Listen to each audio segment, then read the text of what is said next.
Hi everybody, welcome to our channel. And today we are going to be working on the back brakes of this 1981 Ford F-150.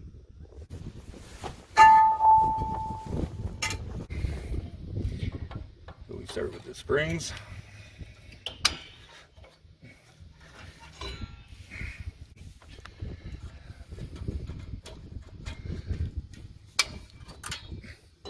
Two spring.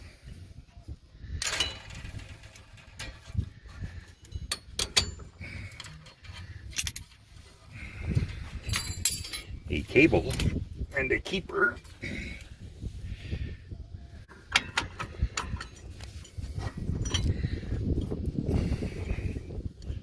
I'll make sure we get a good look at this stuff, so if we have to refer to the video to put it back together.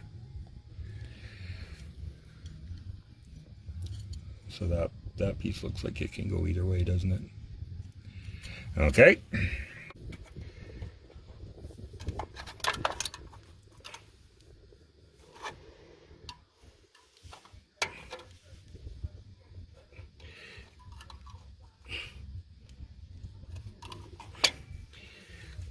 Okay, so you saw how that went, Joe? Yeah. Right, it's got this, she's got this little pin, and you see how it's got like it's flattened out on the end there? Yeah. And then this has a slot in it. So when you put them on, you push it on and then turn it, and then when it comes back out, those hooks hook onto this and hold it in there.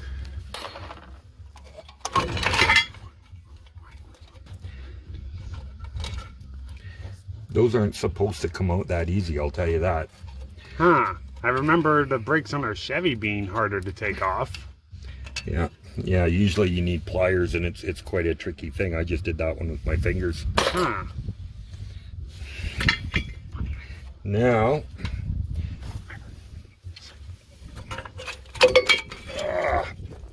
so there. Yeah. Get a good picture of that so we see how this all goes together. Yeah. And that went in there somehow. See, already I've lost it. How did that go? Oh, I see. These piece is missing. So that went onto the brake shoe like that. That one like that. That one like that.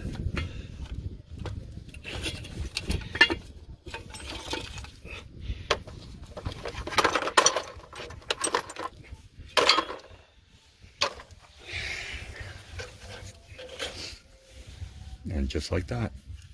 And we do have to get this off. This is your emergency brake lever. Yeah. So we have to get that little clip out. That is stubborn. Give me the hammer.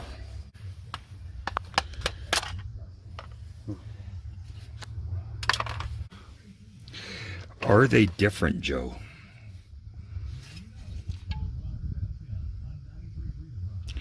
Okay, notice the pad comes up higher on the back one. Mm-hmm. But the frames are identical. So you could actually put these on wrong and not even know it. Right, the steel parts are identical, but it's just the shoes are in different locations. And you can see the holes up here where this pad would use the higher one, right? Yeah. So I believe... Why are they different? I'm sure it has to do with the leverage for your braking. I'm not sure about the engineering of that, but I'm pretty sure that it's important that you get that right. So the smaller shoe tends to go up front, is what it looks like. So let's go look at the other side just to make sure I didn't switch them by accident. Okay. So we're thinking the smaller pad goes to the front, right? Yeah, you see how this isn't coming up as far? Yeah.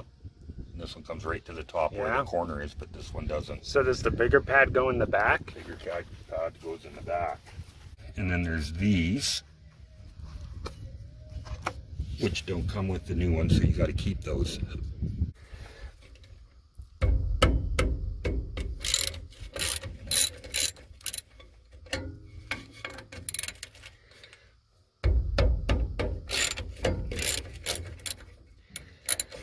You know, for a 40-year-old truck, I'm amazed at how easy this thing's been coming apart.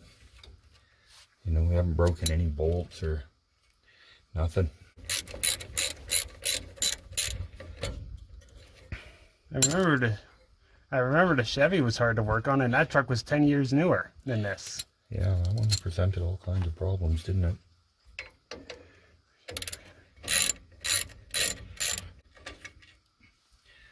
Okay. So, do I get on the other side now?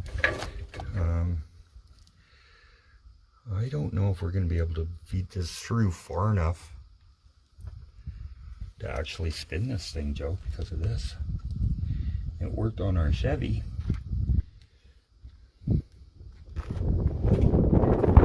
Oh! That was a huge gust of wind there. Yeah. Hey?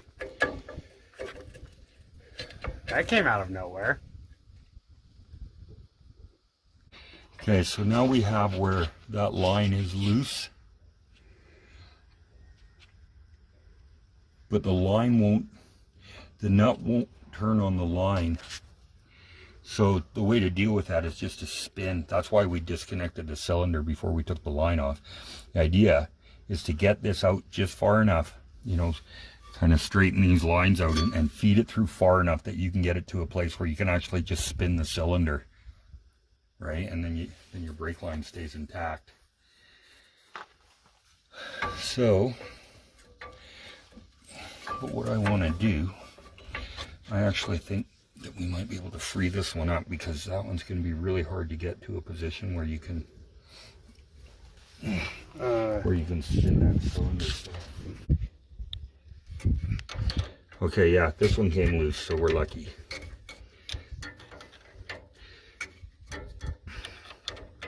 And now we're going to lose a little bit of fluid, Joe. Wait, do you want me to get a bucket? No.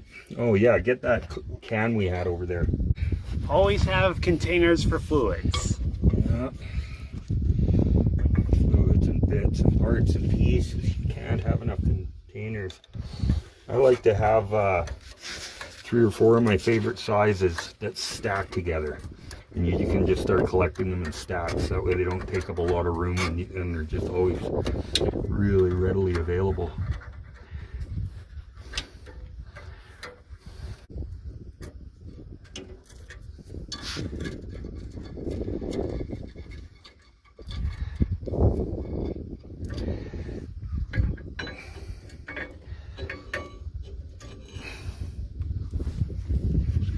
Voila. See where liquid fluid there? See it dripping in the back there? Yeah. Well, if fluid's coming out, what's getting in? Dirt? Air. And that's why you have to bleed your brakes every time you do this, right? So, that's a process for another time. Nice and shiny. Do these have left and right?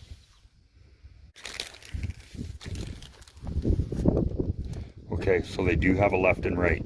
See how the thing is on opposite sides? Yeah. Those both pointing the same way. Yeah. The bleed screws are pointing the right way. One is left and one is right. Yeah. Okay, so put that one in the back of the truck. Put it in the box, put it in the back of the truck. Alright. Will it work?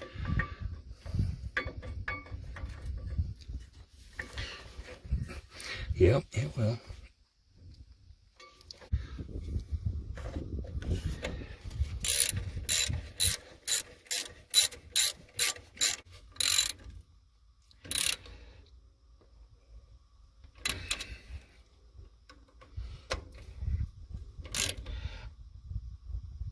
Okay, so this is an 11 mil and it's slightly smaller than the 7/16, so it grabs a better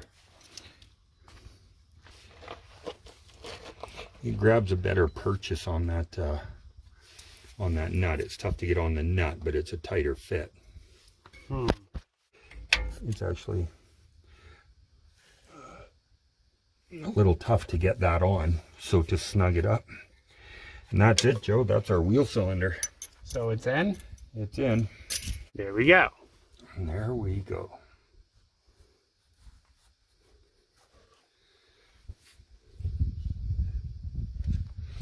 Always manage your brake fluid. Keep it as clean as you can, because if that gets anywhere, even a tiny little bit on your pads can ruin them. Thanks for watching. If you liked this video or found it useful, please like and subscribe. Have a nice day. Bye for now.